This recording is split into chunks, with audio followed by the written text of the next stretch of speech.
Hello friends, welcome back to my channel SRK drama explain. Friends, ये video मैं लोगों के एंटरटेनमेंट के लिए बनाती हूँ, so please watch full, share, subscribe and like this video. Part की स्टार्टिंग होती है फानू से, जो कि इम को लेकर के बहुत ज़्यादा परेशान था। वो इम को थेप से दूर रखना चाह रहा था। इसी वजह से वो यहाँ पर इम के डैड से बात करने के लिए आया था। वो बताता है कि थेप अच्छा पर्सन नहीं है और आप इम को रोकें। फानू की बातें सुनने के बाद इम के डैड फानू से कहते हैं कि उन्हें भी आजकल इम में थोड़े से चेंजेस नज़र आ रहे हैं। इम लेट घर आती है और वो उनसे सही तरीके से बात भी नहीं करती है। हर वक्त वो बस काम को लेकर के परेशान रह रही है। तो वहीं पर फानू कहता है कि वो इम के लिए बहुत ज़्यादा परेशान है। वो नहीं चाहता है कि इम किसी गलत पर्सन के लव में पड़े। आगे इम चंपू का वेट कर रही थी, तभी पीछे से फानू भी आ जाता है। इम को देखता है, अच्छा हुआ तुम मुझे यहीं मिल गई, तुमसे कुछ बातें करनी थी कहकर इम को साइड पर लेकर जाता है। इम परेशान दिखाई दे रही थी। तब फानू उसे कहता है, देखा अगर तुम इन सारे चक्करों में रहोगी तो इसी तरीके से परेशान रहोगी। मैं सच कह रहा हूँ, थेप अच्छा पर्सन नहीं है, उस पर ट्रस्ट मत करना। तब वहाँ पर इम भी कहती है कि बताओ तुम्हारे पास क्या सबूत है जिससे मैं थेप पर ट्रस्ट ना करूँ। मुझे लग रहा है तुम्हें मिसअंडरस्टैंडिंग हुई है, वो इनोसेंट है। तो वहीं पर एंट्री हो जाती है चंपू की। अब यहाँ पर तीनों मिल करके बातें कर रहे थे। चंपू के थ्रू फानू और इम को मालूम पड़ता है कि साइंस एग्जीबिशन में एक बहुत पुरानी पेंटिंग की नीलामी होने वाली है और उसमें थेप का भी नाम इन्वॉल्व है। लग रहा है वो भी उस पेंटिंग को खरीदना चाहता है। फानू को मौका मिल जाता है और वो इम से कहता है, देख रही हो तुम, उस थेप के पास ऐसा कौन सा बिजनेस है जिसकी वजह से उसे इतने सारे पैसे मिल रहे हैं। अभी मिलियंस में तो उसने एक विला खरीदा है एंड देन सडनली उस पेंटिंग को भी वो खरीदना चाह रहा है। मैं सच कह रहा हूँ, वो इलीगल तरीके से काम करके सारे पैसे कलेक्ट कर रहा है। तभी इम के पास थेप का कॉल आता है। इम सबको शांत होने के लिए कहती है। थेप इम को उसी इवेंट में इनवाइट करता है। बाद में जब फानू पूछता है, इम बताती है कि थेप ने इवेंट में इनवाइट किया है। फानू कहता है ये अच्छा मौका रहेगा उसके बारे में पता करने के लिए। तुम्हारे साथ मैं भी जाऊंगा और चंपू भी जाएगी। इधर मैट के भेजे हुए स्पाई को दिखाया जाता है। फानू के न रहने का फ़ायदा वो उठाते हैं और फानू जिस टारगेट पर काम कर रहे हैं उन सभी की फ़ोटोज़ को क्लिक करके अपने बॉस मैट को दिखा देते हैं। मैट को यहाँ पर यह भी मालूम पड़ता है कि थेप वही पर्सन है जिसने करंट में उसका विला खरीदा है। थेप और इम को एक साथ देख करके उसे कुछ समझ में नहीं आ रहा था। इसी वजह से वो उनकी जासूसी करने के लिए भेजता है। इंग थेप की कंपनी में आई थी उससे मिलने और उसे जानने के लिए, और उसने बहाना बनाया था कि वो खाऊ का फ़ोन रिटर्न करने के लिए आई है। चेयर पर अंकल डिच को देख करके वो खुद भी परेशान थी। अंकल डिच यहाँ पर इंग से कहते हैं कि वही इस कंपनी के बॉस हैं, अगर कुछ काम है तो वो उसे शेयर कर सकती है। जबकि इंग का कहना था, मुझे अच्छे से मालूम है आप इस कंपनी के बॉस नहीं हो। अंकल डिच कहते हैं, ये चेयर मेरी है, ये प्लेस मेरी है और इस कंपनी का बॉस मैं ही हूँ।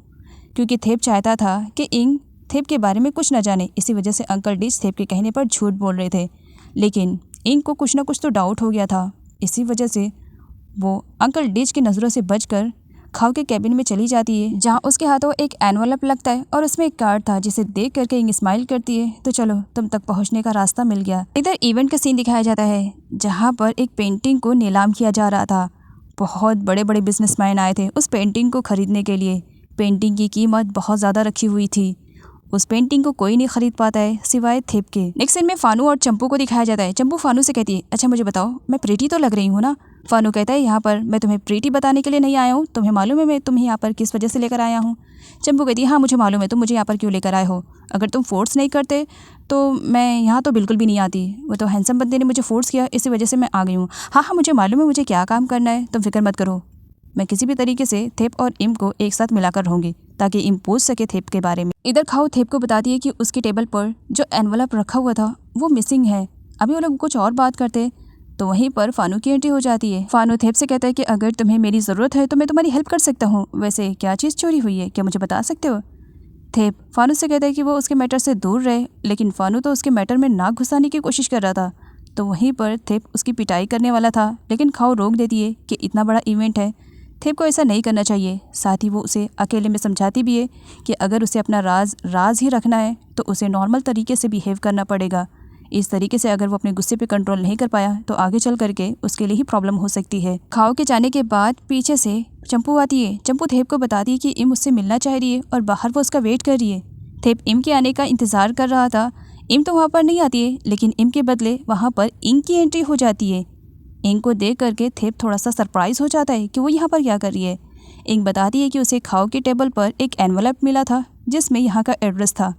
तो इसी वजह से वो यहाँ पर आ पाई। इनका कहना था कि थेप को ढूंढने में उसे बहुत प्रॉब्लम्स हुई, लेकिन फाइनली वो खुश है कि थेप को उसने ढूंढ ही लिया है।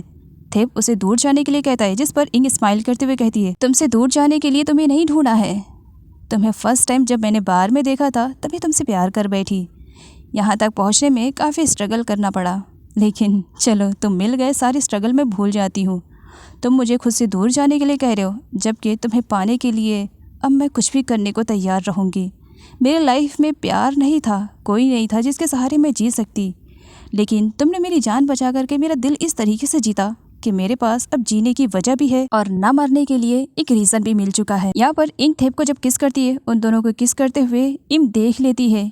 इम को मिसअंडरस्टैंडिंग हो जाती है। उसे लगता है कि थेप जिस लड़की के बारे में बता रहा था ये वही लड़की है। इधर फानू को दिखाया जाता है जो कि थेप के पास जा रहा था और इसके बारे में खाओ को मालूम पड़ जाता है, तो इसी वजह से खाओ उसे रोकने की कोशिश करती है ताकि वो थेप के पास ना जा सके, और इस चक्कर में बेचारी खाओ को चोट भी लग जाती है। इम थेप से कहती है कि उसने कुछ भी नहीं देखा है। वो वहाँ से जाने लगती है। थेप उसे पकड़ लेता है और थेप को इंग पकड़ती है कि वो उससे दूर ना जाए, लेकिन थेप इम के साथ दूसरी प्लेस पर आ जाता है। यहाँ पर इम कहती है कि उसने कुछ भी नहीं देखा और अगर देख भी लिया तो क्या फ़र्क पड़ता है, वो थेप की लाइफ है, वो जिसे भी पसंद करना चाहे उसकी मर्जी है। इम की बातें सुनने के बाद थेप कहता है, मैं प्यार सिर्फ और सिर्फ अपनी वाइफ से करता हूँ और किसी से भी नहीं करता हूँ। थेप की बातें सुनकर इम कहती है, क्या तुम्हारी वाइफ भी है और अपनी वाइफ के होते हुए भी तुम मुझसे फ्लर्ट करने की कोशिश कर रहे हो, तुम कितने बुरे हो थेप। तब थेप कहता है, हाँ, क्योंकि मेरी वाइफ कोई और नहीं तुम ही हो। थेप की बातें सुनकर इम काफ़ी कंफ्यूज थी, लेकिन बिजली कड़कने की वजह से वो डर के थेप को हक कर लेती है। और यहाँ पर थेप पास्ट का फ्लैशबैक याद करता है कि पास्ट में भी इम इसी तरीके से बिजली से डर कर उसे हक किया करती थी। अब यहाँ पर थेप इम को बताता है कि वो किसी और से नहीं बल्कि इम से ही प्यार करता है और इम का रीबॉर्न हुआ है, मतलब कि उसका दोबारा जन्म हुआ है। और इधर फानू को दिखाया जाता है जो एक केयरिंग बॉय की तरह खाओ की केयरिंग कर रहा था। वो उसकी चोट पर मेडिसिन लगाने के लिए कह रहा था, तो वहीं पर खाओ मना करती है, मैं अपने एनिमीज से अपने चोट पर मलहम नहीं लगाऊंगी, तुम दूर हटो। लेकिन फानू खाओ से कहता है, मैं कह रहा हूँ ना चोट ज़्यादा लगी है, लाओ मैं मेडिसिन अप्लाई कर देता हूँ, उसके बाद में जो भी दुश्मनी रहेगी निभा लेना। फानू जब खाओ के घाव पर मेडिसिन अप्लाई कर रहा था तो पेन बढ़ जाता है, जिस पर खाओ कहती है, क्या ये रिवेंज तुम ले रहे हो मुझसे। इधर इम कंफ्यूज में थेप से कहती है, अब तुम मुझे पूरा बताओ, मुझे समझ में नहीं आ रहा है ये रीबॉर्न का चक्कर क्या है। थेप बताता है कि पास्ट में वो इम से प्यार करता था और किस तरीके से इम ने अपनी जान ली थी और थेप ने प्रॉमिस किया था कि वो लाइफ टाइम तक इम के लिए वेट करेगा। अब यहाँ पर इम कंफ्यूज थी, अगर हम दोनों एक दूसरे के पार्टनर थे, तुम मेरा इंतज़ार करते रहे, तो एक बात बताओ, तुम्हारे और मेरे एज में कितना डिफरेंस होएगा, क्या 10 सालों का गैप होगा। जिस पर थेप कहता है 10 सालों का गैप नहीं है बल्कि 200 ईयर का गैप है। तब इम कंफ्यूज, क्या मजाक कर रहे हो मेरे साथ, तुम्हारे और मेरे बीच में इतना गैप रहेगा तो फिर तुम बुढ़े नहीं हो जाओगे। तभी सडनली पैट के भेजे हुए बंदे थेप और इम को शूट करने लगते हैं। अपनी जान बचा करके वो लोग वहाँ से भागते हैं। इम तो अभी पूरी तरीके से अपनी कन्फ्यूजन को क्लियर भी नहीं कर पाई थी। इम थेप से पूछती है, अच्छा मुझे ये बताओ, ये लोग तुम्हें मारने के लिए आए हैं कि मुझे मारने के लिए आए हैं। थेप कुछ नहीं बोलता है। फानू का कॉल इम के पास आता है। इम बताती है कि उसे उसकी हेल्प की ज़रूरत है। फानू उसका नंबर ट्रैक करके वहाँ तक पहुँचने की कोशिश में लग जाता है। थेप की ड्राइविंग बहुत ही ज़्यादा फास्ट थी। इम डर रही थी। थेप जानता है कि उसे तो कोई भी नहीं मार सकता है, लेकिन इम हर्ट हो सकती है। इसी वजह से वो इम को स्टीयरिंग संभालने के लिए कहकर चलती हुई कार से जंप कर देता है। प्री की कंडीशन काफ़ी ख़राब हो जाती है। इसी वजह से उसे हॉस्पिटल में एडमिट किया जाता है, जहाँ पर उसका ऑपरेशन होने वाला था। मैट को अंदर अलाउ नहीं किया जा रहा था, लेकिन मैट जैसे तैसे करके ज़बरदस्ती वहाँ पर चला जाता है जहाँ पर प्री का ऑपरेशन होने वाला था। डॉक्टर्स उसे बाहर जाने के लिए कहते हैं, लेकिन मैट उनकी एक बात नहीं सुनता है और उन्हें पुश करके प्री को ब्लड पिला देता है, क्योंकि प्री भी कोई मामूली पर्सन नहीं है, वो भी एक वैम्पायर है। इसी वजह से उसे भी ब्लड की ज़रूरत पड़ी थी। मैट जो कि प्री के लिए काफ़ी परेशान था, उसे ऐसा लगा कि प्री मर चुकी है। अब वो प्री के लिए रो रहा था और उससे कहता है कि इतनी जल्दी वो उसे छोड़ करके नहीं जा सकती है। एंड सडनली प्री उठ जाती है। ये बहुत ही ज़्यादा गुस्से में था। वो उन गुंडों की अच्छी वाली पिटाई करता है और उनसे पूछता भी है कि किसके ऑर्डर देने पर वो लोग यहाँ पर आए थे और वो किसको मारना चाह रहे थे। यहाँ पर थेप को ये तो मालूम पड़ जाता है कि सारे लोग आए हुए थे इम को मारने के लिए, तो इसी वजह से थेप और भी ज़्यादा गुस्से में आ जाता है। यहाँ पर थेप उन लोगों को डराने धमकाने की कोशिश करता है और अपने वेम्पायर वाले लुक में आ जाता है और एक बंदे का ब्लड वो चूसने ही वाला था, लेकिन सामने से इम देख लेती है, क्योंकि इम को फिक्र थी कि थेप अकेले उन गुंडों से किस तरीके से फाइट करेगा। और यहाँ पर आने के बाद उसे थेप की असलियत के बारे में पता चला। वो तो सडनली बेहोशी हो जाती है। इम के बेहोश होने पर थेप उसकी केयरिंग करता है। इम जब होश में आती है तब वो थेप को अपने सामने देखती है। अब वो बहुत बुरी तरीके से डर चुकी थी। इसका मतलब फानू ने जो कुछ भी कहा था वो सच कहा था। तुम नॉर्मल ह्यूमन नहीं हो, तुम हम इंसानों जैसे नहीं हो, तुम कुछ और ही हो। मतलब तुम वैम्पायर हो। प्लीज़ मुझसे दूर रहना, मुझे तुमसे बहुत ज़्यादा डर लग रहा है। तब यहाँ पर थेप कहता है लेकिन मैं तुम्हें हर्ट नहीं करूँगा। इम कहती है तुम मुझे हर्ट नहीं करोगे, जबकि मैंने लोगों को हर्ट करते हुए तुम्हें अभी अपने आंखों से देखा है। प्लीज़ इतनी जल्दी मैं मरना नहीं चाहती हूँ, मुझे घर जाने दो, प्लीज़ मुझे छोड़ दो। इधर फानू को दिखाया जाता है जो कि इम को लेकर काफ़ी परेशान था। उसका नंबर ट्रैक करने के बाद भी वो इम को नहीं ढूंढ पाया था। उसे लग रहा था कि थेप की वजह से इम गायब हुई है, तो इसी वजह से उसने खाओ को ही पुलिस स्टेशन में उठा लाया था। अब यहाँ पर वो खाओ को इन्वेस्टिगेशन के लिए फोर्स करता है। खाओ कहती है कि उसे सच में नहीं मालूम है कि थेप और इम कहाँ हैं।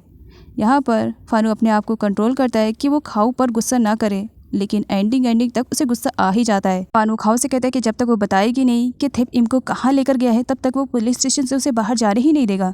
तब यहाँ पर खाओ कहती है अच्छा अगर ऐसी बात है, पूरी रात रोकने का इरादा है, तो फिर ठीक है ना, मुझे भूख लगी है, एटलीस्ट डिनर के लिए कुछ ऑर्डर कर दो ताकि खाकर मैं यहाँ पर रह तो सकूँ। इधर प्री को दिखाया जाता है जो ब्लड पीने के बाद अब प्रॉपर तरीके से ठीक हो चुकी थी। मैट उसे हक करता है।